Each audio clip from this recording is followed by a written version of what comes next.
It's a Wigan! Yeah! Come on, Wigan! Wigan! Yeah, he prays at the start of each game. As a Wigan fan, everybody's sort of looking to the sky anyway to try and keep out the goals. He's a good player.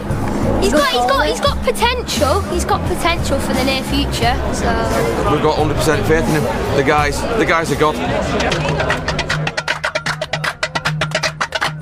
Meanwhile, on the M6, a bus is bringing the family and friends of Wigan goalkeeper Ali Al-Habsi. It seems that even in Oman, the British summer is notorious.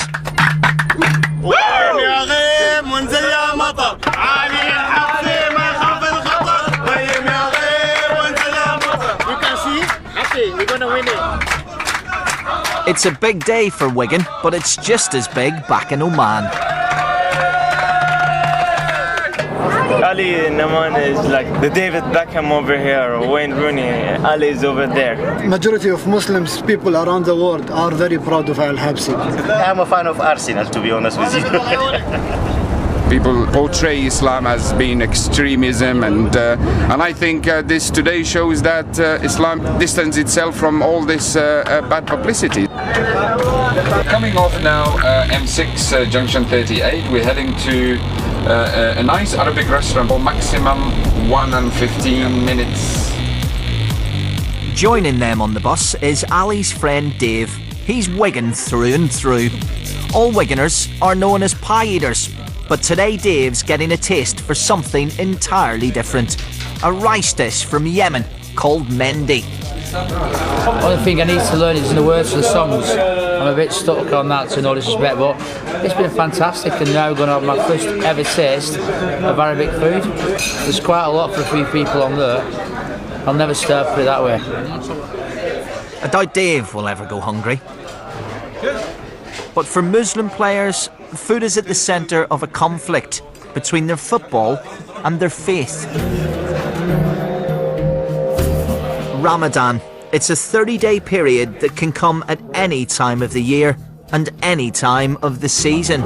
Well, guys, let's pray. The aim is to get closer to God, and to do this, Muslims don't eat or even drink for up to 18 hours a day.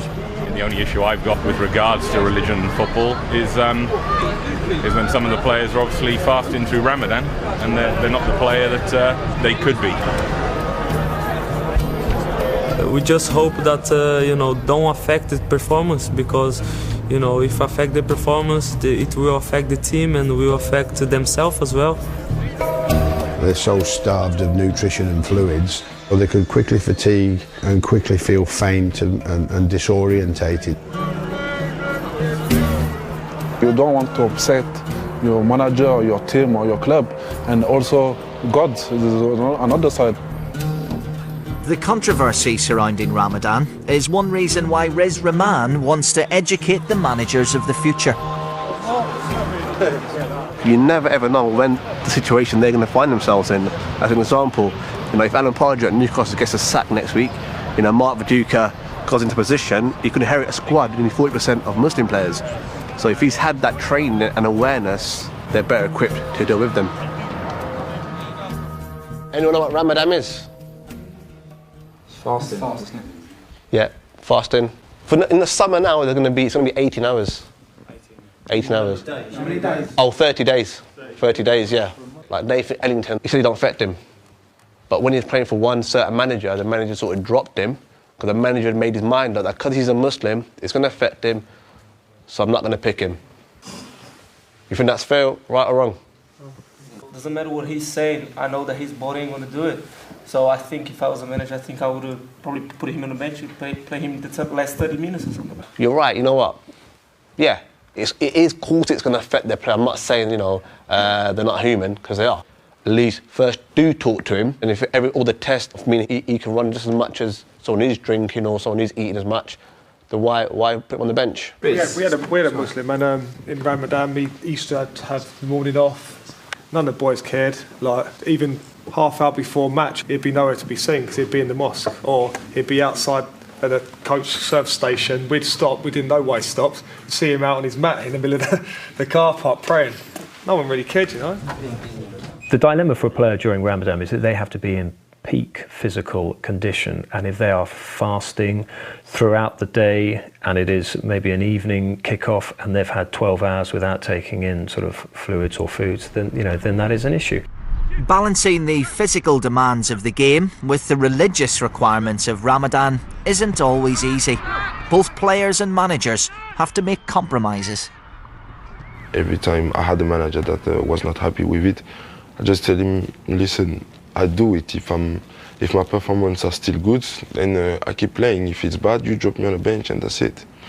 They would prefer me to not fast, but they understand. They understand that is a special moment for me, and again they try to accommodate things to make me better. I make sure, like on Saturday, like on the match day, I'm not fasting, and also probably to not give excuses to people saying, look, he's fasting, that's why it's not been good. But there's nothing to do with that, because you have some players, they're fasting on a match day and they're doing very well, they're playing very well, there's no problem. 2 years ago, Ramadan became part of football folklore. When Newcastle signed Dembaba, the fans got a hungrier striker than they'd bargained for. However, a lack of goals put a spotlight on his fasting. People say it's because of Ramadan. I just said because of, getting a new team and stuff like this. And I started scoring goals just after Ramadan, so players, supporters, fans in England are very, very good at finding songs. Newcastle fans affectionately reworked the Depeche Mode song Just Can't Get Enough into a jubilant chant.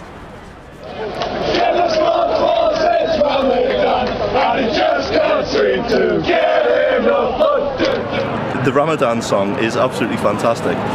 He scored so many since Ramadan, and to have a chant like that in the corner at Newcastle United has got to be acceptance, and to be accepted to that level, to me, is fantastic. The song was chanted all season, outside and inside stadiums. Never scored 5 since Ramadan. Just can't get enough. Just can't get enough. Never scored 6 since Ramadan. He scored 17 goals, so it was a bloody long song at the end. Because you had to sing every one of those verses 17 times.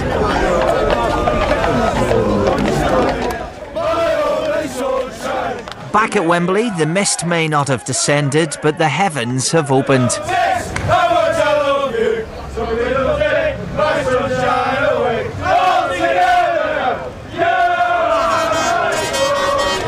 Meanwhile, on the bus, the Omani weather forecasters are about to get some news they hadn't predicted. Alcaraz is playing, is it nets? You're joking? He's on bench? Ali's not been chosen to play. He'll sit on the bench as a substitute.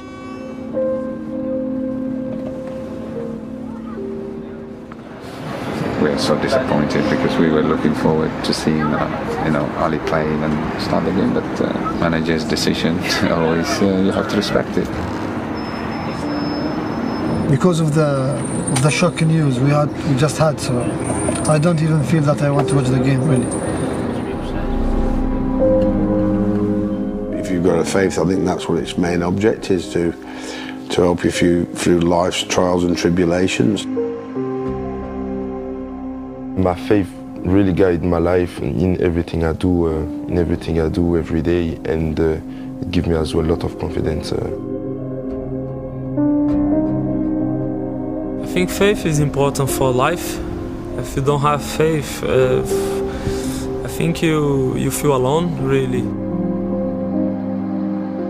Sometimes, you get very, very hard time with injury, or maybe you didn't start the games or, competition.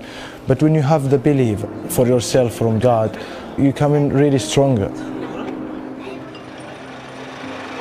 Arriving at the stadium lifts everybody's spirits. We did the big journey, now it's the time to enjoy it. Yeah? Come on, Wigan!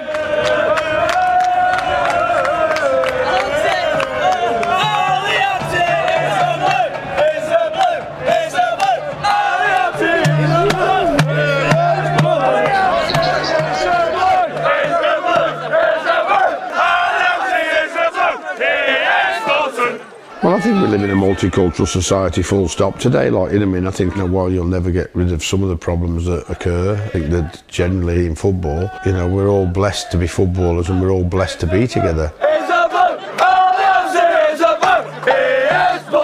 Look at the people. Look how much they like Ali. We know how much Ali also likes those people, so we are happy at the end now.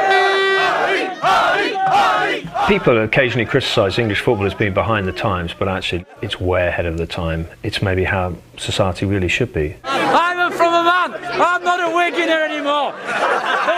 Here's my new family.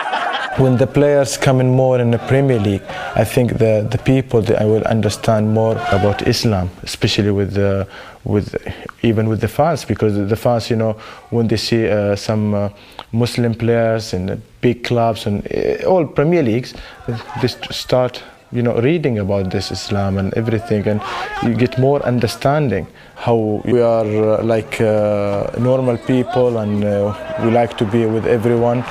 Inside Wembley, Wigan pull off one of the biggest FA Cup final upsets ever.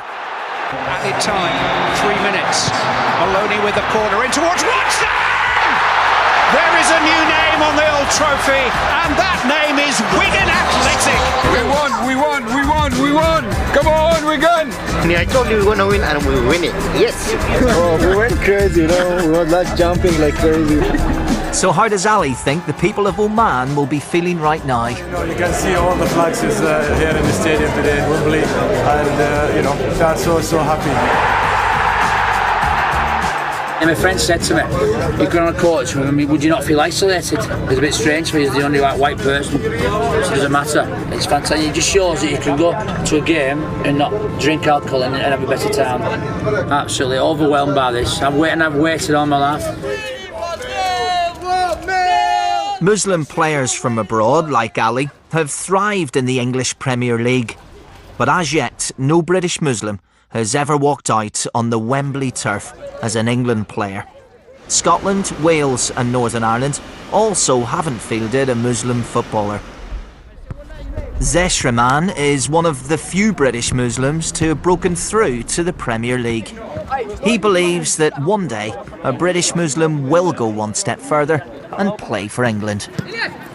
When the day comes when a British Asian kid plays for England, it will be massive in terms of integration and opening up the mindsets of people a lot more, because if one thing can help to create harmony, it's football, and you know, if that day comes, it'll be a monumental occasion.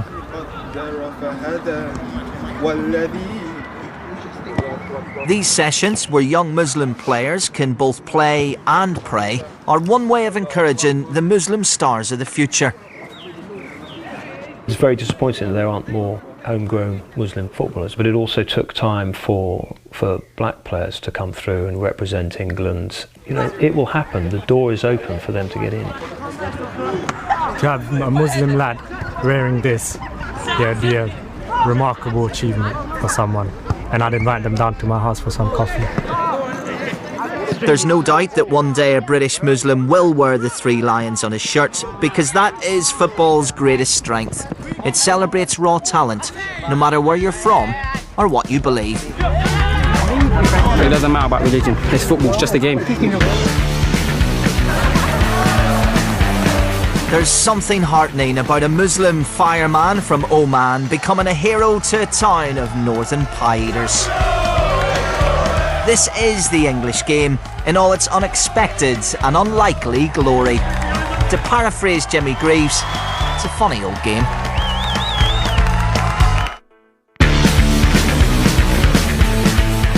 During fasting, Luis Suarez, he'd come to me at sunset and say, "Doc, it's time to eat," you know, just like I'd forgotten.